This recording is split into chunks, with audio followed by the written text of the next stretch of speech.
Rick in South Dakota, which is much nicer than North Dakota, has a word for Pat. Go ahead, Rick.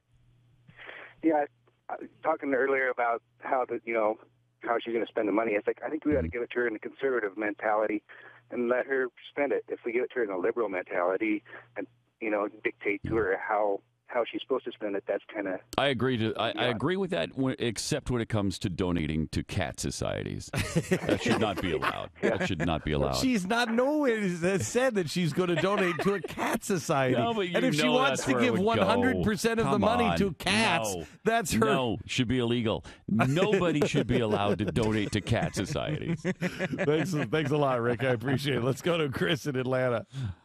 Hello, Chris. Glenn, I think this story might be your downfall. I think that money is going to ruin that woman's life, and these kids that you've exposed and called dead inside are getting death threats. This should have been a situation handled internally where kids learn and grow and show remorse and move on.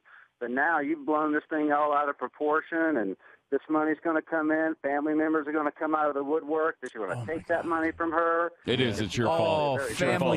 Family members out of the woodwork. What a terrible tragedy. With $1 million, what shall she do? So, Chris, I didn't start the fundraiser. I know that Bill O'Reilly said that last night. I didn't start the fundraiser. I have nothing to do with it, and I don't like that. I personally like the fact that people are banding together and they're trying to do something good. I don't think that's a great solution at all. But if that's what people want to do, that's what people want to do. But what's your real agenda here, Chris?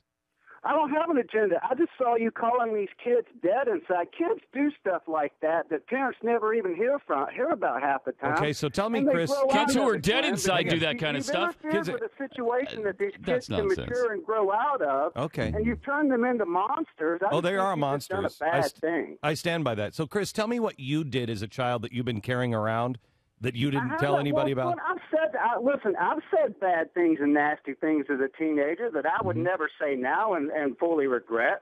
I've cut down people, but maybe never to that degree. But you'd be surprised what some of, quote, the good children out there are capable of saying and doing when they're young. No, I agree with you on that. I absolutely agree with you. And that's when adults step in and say, hey, what you did is wrong. But you don't go on national TV and call them dead inside and start criticizing. What is the problem with calling them horrible parents? You don't know those Hold on parents. just a second. What is the problem with calling them dead inside? What would you call them when they don't see humans as humans anymore? That's not what happened, Glenn. They were just being cruel kids as cruel kids can be. And you have to step in as an adult and say, hey, that's wrong. I'm sorry, I've never been... and call them dead inside. I've never been this way as a kid, Chris. I was never this way. I did stupid things. I did cruel things. You want to shut the pie hole for a second? Shut the pie hole. I let you talk. Let me talk. I said cruel things as a kid. I've said cruel things on the air. I've had my share of bad things, too, just like you did, Chris. Just like you did. However, I have never in my life seen anything like what happened on that bus.